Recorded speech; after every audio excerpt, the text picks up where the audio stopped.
Hello, hello, hello. It is Friday, September 3rd, and I am Kenny Polcari, your host of the party, and here is today's morning market commentary. Everything you need to know about what the day is going to bring, what happened yesterday, and what's going to happen today, and how you should be thinking about it. So what did happen yesterday, right? Stocks ended a little higher, right, as we wait and the market churned, waiting for today's all-important non-farm payroll report, right? Economic data yesterday came in kind of right in line. Continuing claims and initial claims actually going down, which is good, right? That suggests that the recovery is in place. But let's just talk about it, right? So you got to brace yourself. This morning at 8:30 p.m., what will the non-farm payrolls report reveal? And how's the Fed going to respond to that? Right? Expect to hear plenty of analysis from all sides. And what was it that Rafi Bostic said yesterday? He's the Atlanta Fed president. As I said, dollar weakness, right? Gold and oil are rallying. Bitcoin pierces 50,000. Ethereum's about to kiss 4,000. And what are we having for dinner tonight? The linguine tricolore. But we'll get to that in a minute. Stocks marched higher yesterday. Eco data in the morning confirming initial jobless claims are moving lower. Continuing claims are moving lower. And that suggests that the variant has not upended the labor market and is consistent with other measures showing the recovery from the pandemic. Unit labor costs, though, are going up. That's not so good. Think inflation. Factory orders and durable goods orders right on the estimates, and capital goods ordered and capital goods shipped also in line with the expectations. So no real surprises, right? By the time the closing bell rang, the Dow had advanced another 130 points. S&P's up 12, the Nasdaq up 21, Russell up 17, and the transport's up 160 points, or better than 1%. Value shot ahead by 0.7%, while growth ended the day flat. The 10-year Treasury ended the day yielding 1.28%, while the VIX gained 1.8% to end the day at 1641. Now, that's a little bit telling, right? Because stocks rose and the VIX rose, which is not supposed to happen. Because if stocks are going up, then it suggests that investors are confident about the future of equities. Yet as the VIX goes up, that suggests building fear in the markets. So it's a conundrum. Unless there is some underlying building fear that's just simmering on the back burner. Just a thought. Do with that what you want. Energy, which had gotten clobbered last month, is once again the darling of investors' eyes, right? The XLE, the energy ETF, rallied by 2.5% yesterday, bringing its 2-week performance to plus 10%. This is followed by healthcare and industrials, each up 1.1%. Utilities continue to advance. They were up nearly 1%, what has continued to be a vote of caution. You see, utilities aren't sexy, they're not growth, they're not disruptive, they're basic, boring defensive plays that happen to offer exposure to the markets while paying fairly decent dividends. And that's always a good way to help you protect and broaden out your portfolio if you think rates are not going anywhere. Communications and tech just under a little bit of pressure, but they've been some great performance, so it really, in my mind, it's not anything to worry about just yet, right? Until we get more clarity. And say hello to Atlanta's Rafi Bostic. Rafi is really Raphael.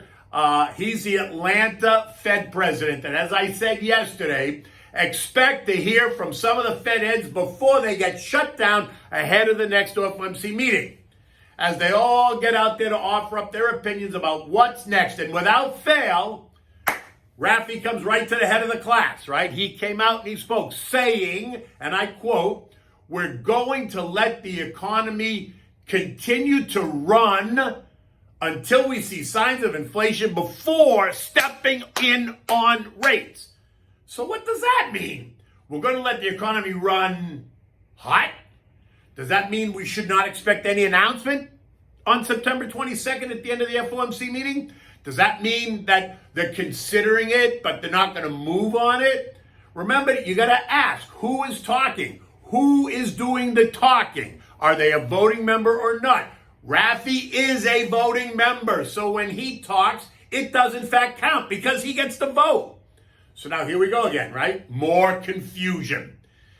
Look, the way investors are reacting and have been acting, it is that they now think the Fed is going to say nothing in September. Other than to say, we told you we're thinking about it, we're making progress, but we're just not there yet.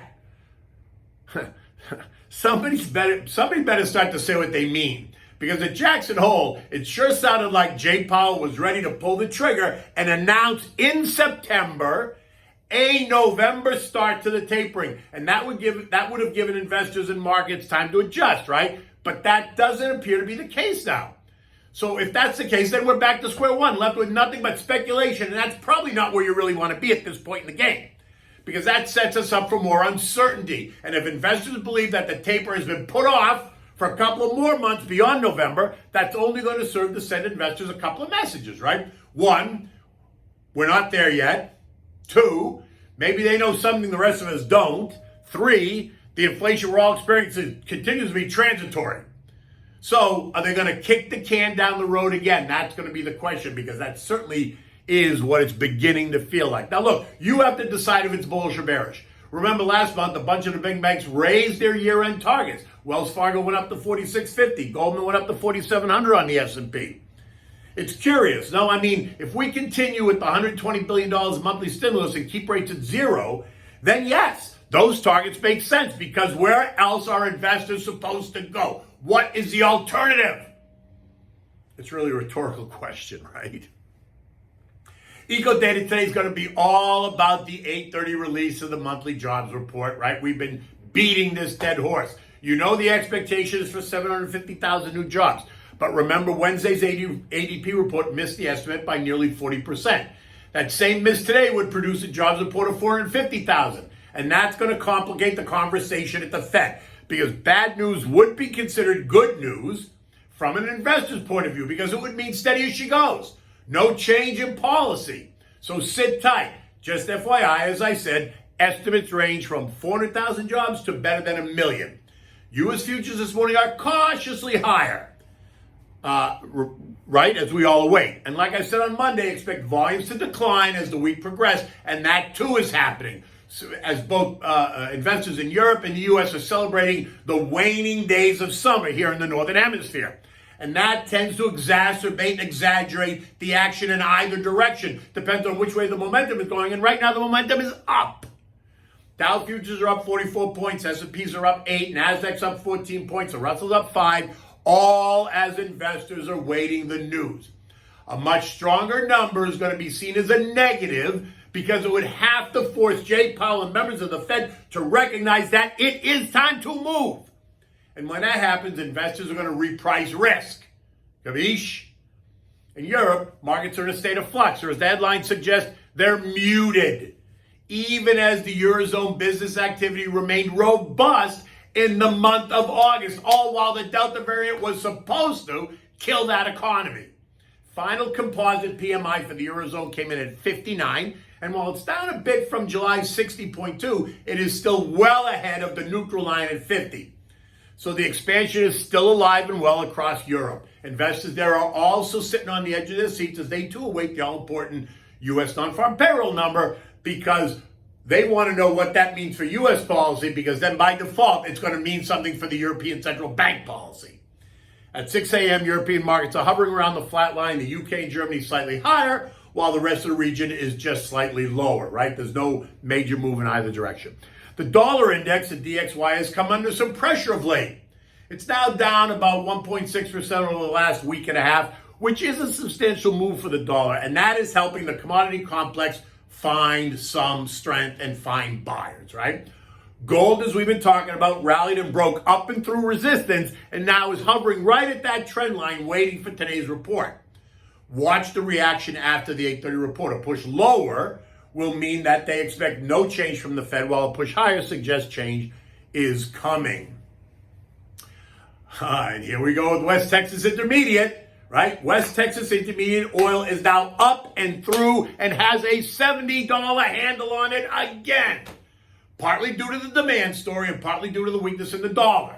Support for oil is now at $69.54, while forward resistance is at 73.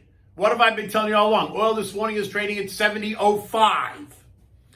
Bitcoin overnight has once again pierced 50,000, and Ethereum is just about to kiss 4,000.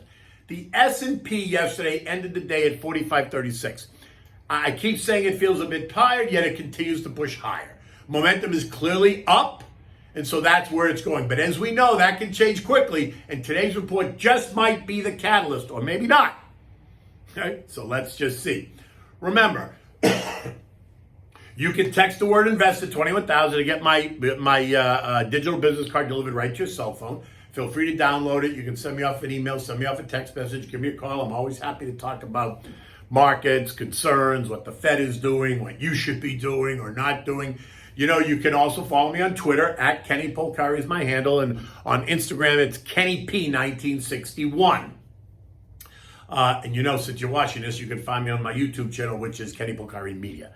And so what are we having for dinner tonight? This is a great end of summer dish, right? It's simple to make, but yet it's not something you're going to find a lot in a local restaurant, but it's so good. And you only need a couple of things for it, right? It's called linguine tricolore, which is really linguine three colors.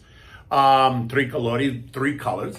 It's a classic dish, and like I said, it's a perfect end of the summer treat. So you need small cherry tomatoes, you need capers, sliced black olives, fresh grated Parmigiano Reggiano cheese, breadcrumbs, and extra virgin olive oil, right? That's all you need. So preheat your oven to 400 degrees and bring a pot of salted water to a rolling boil on the back burner, just so that it's ready to go when you need it, right? Because then we're going to toss linguine in there after we prepare our tomatoes. So now you want to slice the tomatoes in half.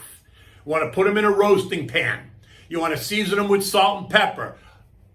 Put some olive oil on there, throw in the capers, the sliced black olives, cover it with Parmigiano Reggiano cheese and the breadcrumbs. Just put everything right on top. Don't mix it, leave the cheese and the breadcrumbs on top. Put it in the oven for 15 minutes, maybe 20, right? 400 degrees. Now add the linguine to the water, cook it till al dente. 8 minutes, test it, you know what to do. Save a mugful of water, strain the rest of the pasta, return the pasta to the pot, add back a little bit of the water just to moisten it. Don't make a puddle. Now take the tomatoes out of the oven, just take the whole thing and mix it right in with the pasta, right? So toss the tomatoes, the capers, the black olives, the cheese, and the breadcrumbs, everything right into the pot with the hot pasta. Toss it. If it seems a little bit dry, add a little bit more of the pasta water just to keep it moist. Like I said, you don't want it wet, but you do want it moist. And then serve it immediately. Serve it immediately in nice warm bowls. Always have extra cheese on the table for your guests, because you can never go wrong with extra cheese. I mean, it's all about the cheese, right? And it's all about the presentation in any event. Look, it's still dark outside. The sun is just getting ready to come up. I will be on Stuart Varney this morning at 9 o'clock on Fox Business. Please join me. It's always a great conversation to have with Stuart about the markets, about investing, and what we should be thinking, especially now after today's non-farm payroll report. In any event, take good care. Have a great long weekend. It is Labor Day. I will see you on Tuesday.